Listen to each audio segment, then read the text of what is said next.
Hello viewers, here is a 10-inch General Electric Vortalex VN made in USA, and so of course it's still running 70 years later.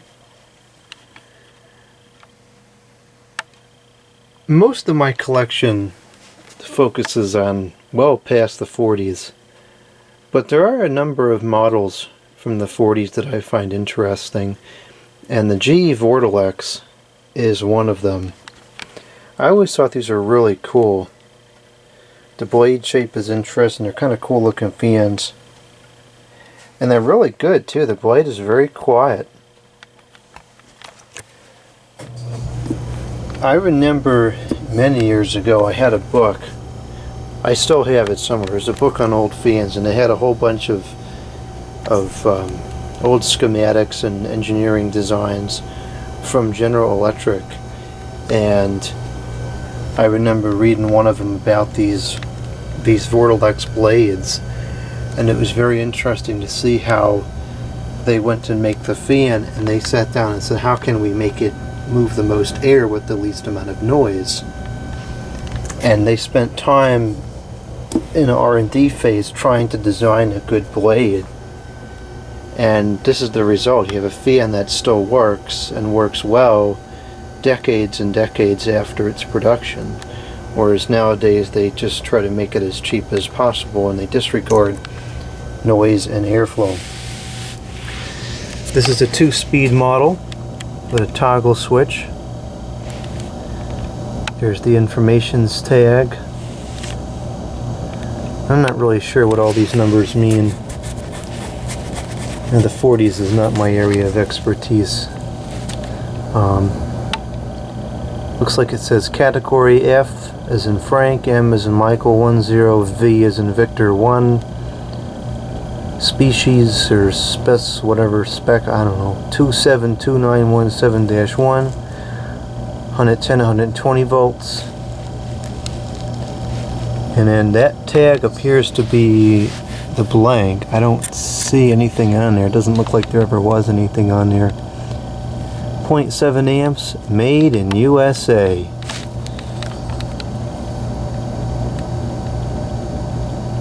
No wonder it still works.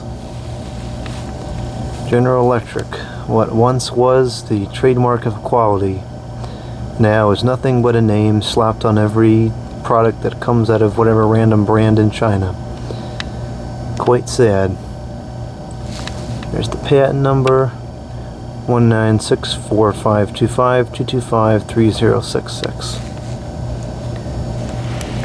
And this thing is in truly immaculate condition. I forget where I got this, but it's all original. The paint's original, and it's pretty much flawless. It's kind of dusty, but it's in really exceptional condition all around. I don't dare mess with that oscillation box, because I'm not sure if this is one of them or not, but a lot of them, the metal that they made it out of kind of deteriorated over the years. I don't know if it was from all the grease sitting in there all the time or what, but it gets very soft, so I just leave that alone. I don't mess with that. I did rewire it partially, put a new AC cord on there. The lead wire, I don't see a reason to mess with it. There's nothing wrong with it. It is the original cloth wire from the 40s, but it's still in perfectly good condition, you know. And I don't really use this on oscillation in effort to not wear that out, so it should be fine for probably decades to come. And I believe this wire was not a regular wire. I recall also in that book there was discussion about these oscillating head wires, and that they were made out of some different material that was supposed to withstand the motion of it moving. There's no oil thing in the back, but it does have the oil well in the front.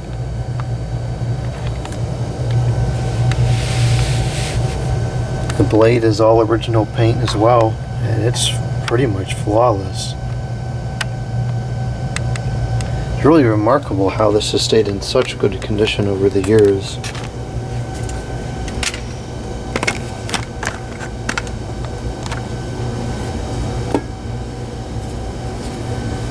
Even the felt on the bottom is pretty much perfect. It's missing a small chunk there, but otherwise, you know, it's really good.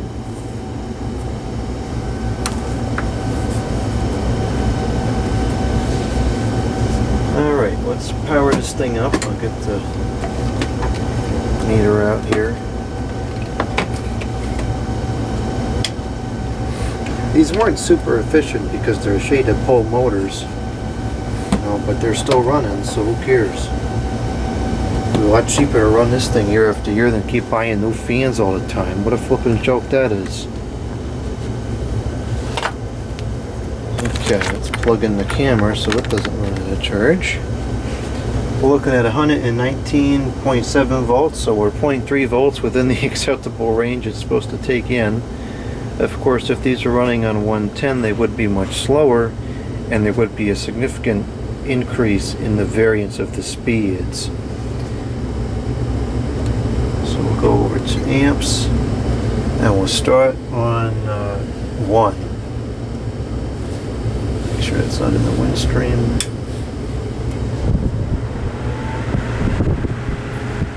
That may be high.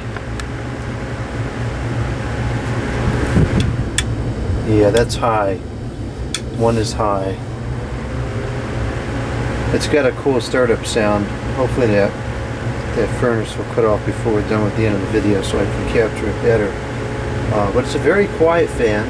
A little bit of hum from the motor, but not much. I think it's probably a 4-pole shaded pole motor. It's got a nice, pleasant machine to it. It sounds like a machine, not some piece of junk.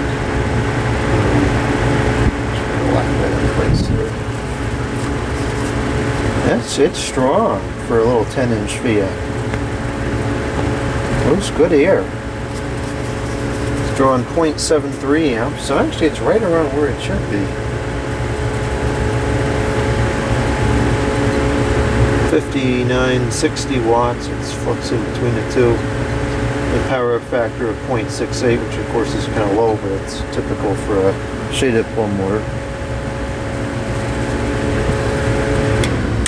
There's the low, which actually is still, even though running at 120, it's still pretty much slower.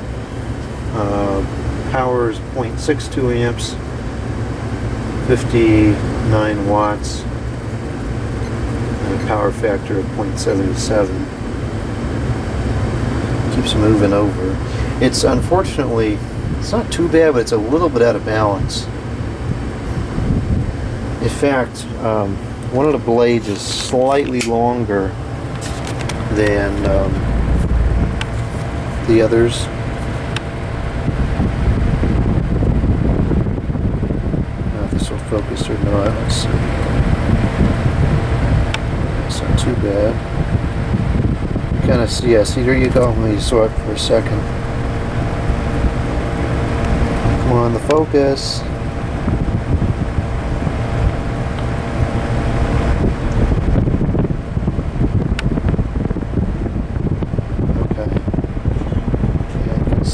It's one of, actually looks like all 3 of the blades aren't quite the same length, and that's a problem. And that's why it's a little bit out of whack.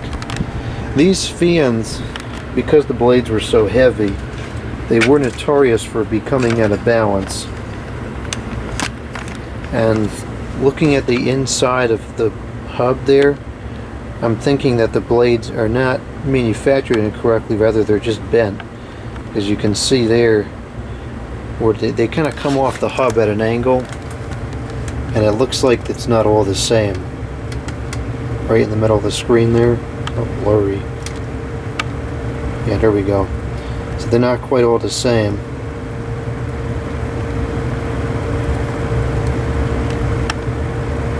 Oh, this is a focus nightmare.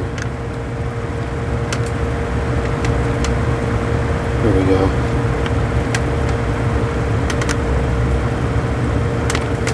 I could probably fix that, but it's not that bad. Yeah, it's only, well, it is a ways off, but it's not No, it's not crazy. It's probably not worth messing with. Alright, let's put the oscillations on. Now, it looks like the clock isn't quite right either.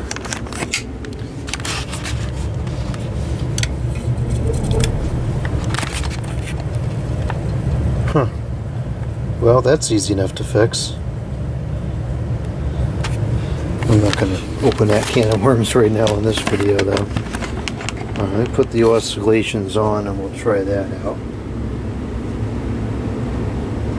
Okay, that should be on. There it goes.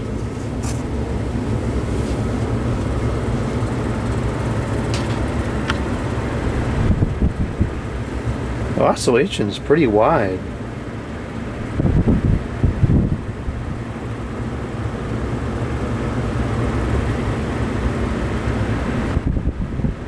And it's very moderately slow too.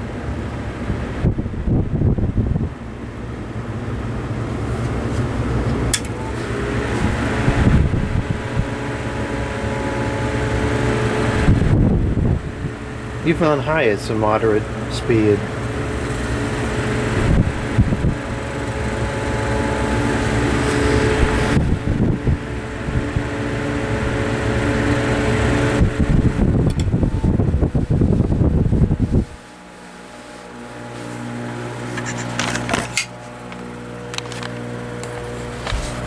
Yeah, the blades are all out of clock. So I probably could get the balance a little bit better if I spend some time on it.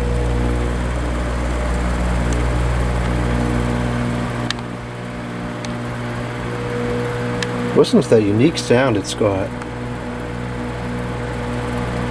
It's unlike any other fan I've heard. And it does have a good startup sound too, so let's see if I can capture that.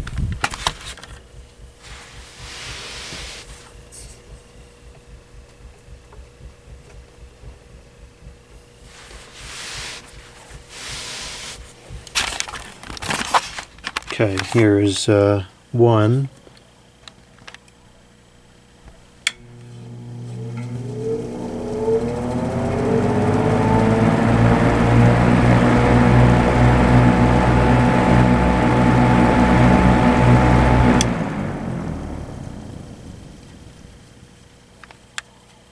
Something was making little scratching sounds on startup. I don't know what that is.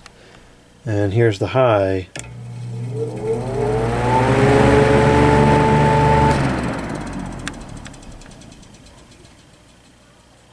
Yeah, the blades, I gotta fix the clock on the blades. Went through the high one more time from a little bit further back.